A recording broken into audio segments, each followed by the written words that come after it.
आजपासून एक आपण नवीन सिरीज सुरू करत आहोत. तर महा-टी-ई-टी ही जूनमध्ये होणार आहे, त्यामुळे आपण आतापासून त्याचा अभ्यास करणार आहोत. या अंतर्गत आपण परिसर अभ्यास आणि सामान्य आधारित 30 प्रश्न पाहणार आहोत. चला मग आपण सुरुवात करूया. प्रश्न पहिला, महाराष्ट्रातील सर्वोच्च शिखर खालीलपैकी कोणते आहे? याचं योग्य उत्तर आहे ऑप्शन क, कळसुबाई. कळसुबाई महाराष्ट्रातील सर्वोच्च शिखर आहे आणि हे अहिल्यानगर जिल्ह्यामध्ये येते. याची जी उंची आहे 1646 मीटर आहे. प्रश्न दुसरा, जागतिक पर्यावरण दिन कोणत्या दिवशी साजरा केला जातो? याचं योग्य उत्तर आहे ऑप्शन अ, 5 जून. 5 जूनला आपण जागतिक पर्यावरण दिन साजरा करतो. प्रश्न तिसरा, मानवी शरीरातील सर्वात मोठी ग्रंथी कोणती आहे? मानवी शरीरातील सर्वात मोठी ग्रंथी ही यकृत आहे.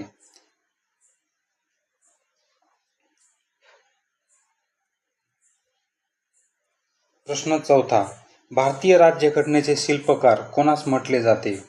याचे योग्य उत्तर आहे ऑप्शन क, डॉक्टर बाबासाहेब आंबेडकर. भारतीय राज्यघटनेचे अध्यक्ष हे डॉक्टर राजेंद्र प्रसाद होते. तर पंडित नेहरू यांनी राज्यघटनेची प्रस्ताविका लिहिली होती. तर महात्मा गांधी हे कोणतेही सदस्य नव्हते. प्रश्न पाचवा, कांचनगंगा हे शिखर भारतातील कोणत्या राज्यात आहे? याचे योग्य उत्तर आहे ऑप्शन अ, सिक्कीम. कांचनगंगा हे सिक्कीम या राज्यामध्ये आहे आणि हे भारतातील 2 नंबरचे शिखर आहे. 1 नंबरचे शिखर आहे ते आहे केटो, त्यालाच आपण माउंट गॉडविन ऑस्टिन या नावाने पण ओळखले जातो. प्रश्न 6वा, प्रकाश संश्लेषण क्रियेत वनस्पती हवेत कोणता वायू सोडतात? याचे योग्य उत्तर आहे ऑप्शन क, ऑक्सिजन. प्रकाश संश्लेषण क्रियेमध्ये कार्बन डायऑक्साईड आतमध्ये घेतला जातो आणि ऑक्सिजन हा बाहेर सोडला जातो. प्रश्न 7वा, ग्रामपंचायतीचा प्रशासकीय प्रमुख म्हणजे सचिव कोण असतो? याचे योग्य उत्तर आहे ऑप्शन क, ग्रामसेवक. ग्रामसेवक हा ग्रामपंचायतीचा सचिव असतो. प्रश्न 8वा, ओझोनचा थर वातावरणाच्या कोणत्या विभागामध्ये प्रामुख्याने आढळतो? याचे योग्य उत्तर आहे ऑप्शन ब, सितांबर.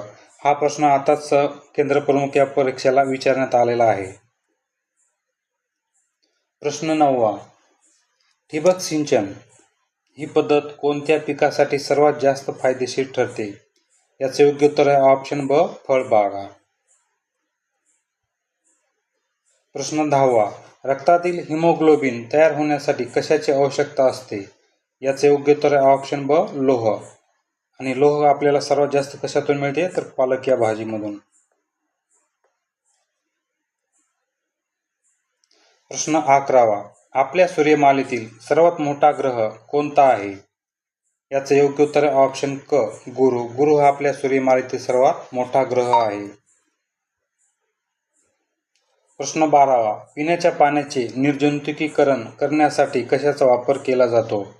याचं योग्य उत्तर आहे ऑप्शन अ, क्लोरीन. प्रश्न 13वा, विमानाचा शोध लावण्याचे श्रेय कोणाला दिले जाते?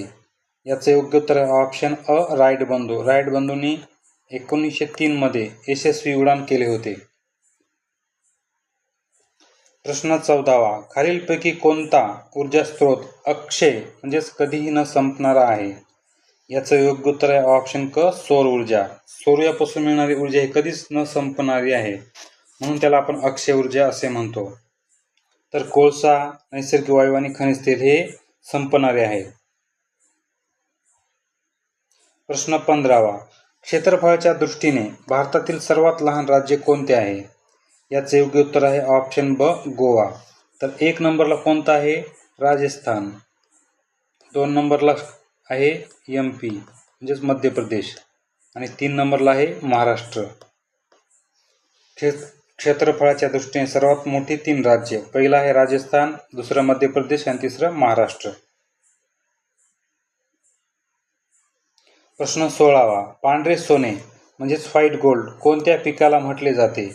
याचे योग्य उत्तर आहे ऑप्शन अ, कापूस. कापूस या पिकाला पांढरे सोने म्हणून ओळखले जाते.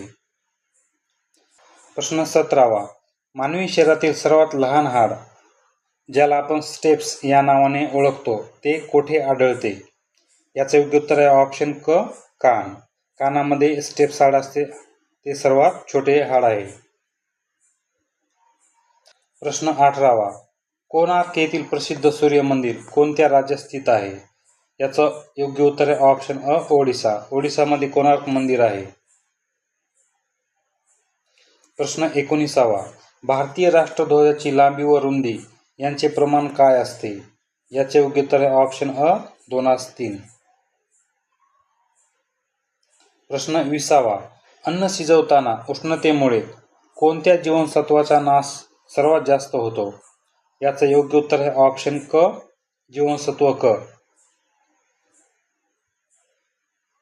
प्रश्न 21वा. रक्तातील साखरेचे प्रमाण नियंत्रित ठेवण्यासाठी कोणते संप्रेरक आवश्यक असते?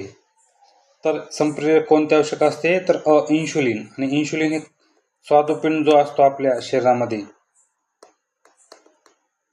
याच्यामधून इन्शुलिन हे स्रविले जाते आणि त्यामुळे आपल्या रक्तातील साखरेचे प्रमाण योग्य राखले जाते.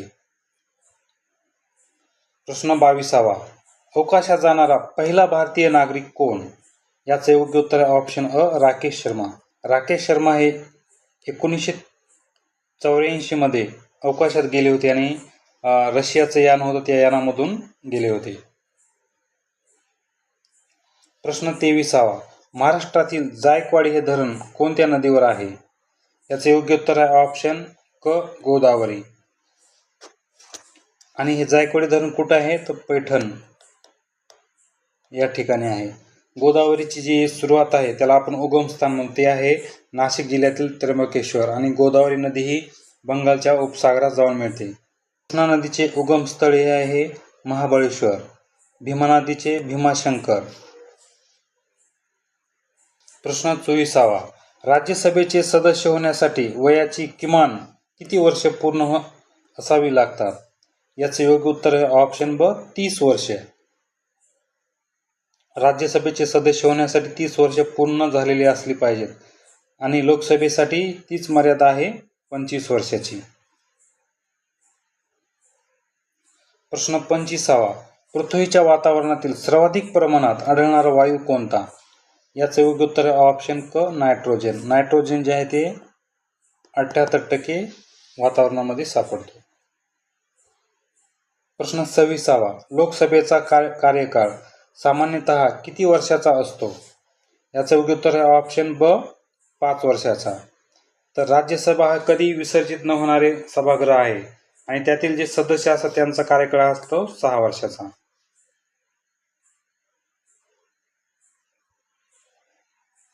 प्रश्न 27वा. स्कर्वी हा रोग कोणत्या जीवनसत्वाच्या अभावामुळे होतो? याचं योग्य उत्तर आहे ऑप्शन क व्हिटॅमिन क. याच्यामुळे स्कर्वी हा रोग होतो. प्रश्न 28वा. भारताने माहिती अधिकार म्हणजेच RTI कायदा कोणत्या वर्षी लागू केला? याचे योग्य उत्तर आहे ऑप्शन अ 2005. प्रश्न 29वा. भूकंपाची तीव्रता मोजण्यासाठी खालीलपैकी कोणते यंत्र वापरतात? याचे योग्य उत्तर आहे ऑप्शन ब सिस्मोग्राफ. प्रश्न 30वा. लोहपुरुष म्हणून कोणाला ओळखले जाते? याचे योग्य उत्तर ऑप्शन क सरदार वल्लभभाई पटेल. तर मित्रांनो, महा-TET परीक्षेची तयारी करण्यासाठी आमच्या चॅनलला सबस्क्राईब करा. भेटूयात पुढच्या व्हिडिओमध्ये.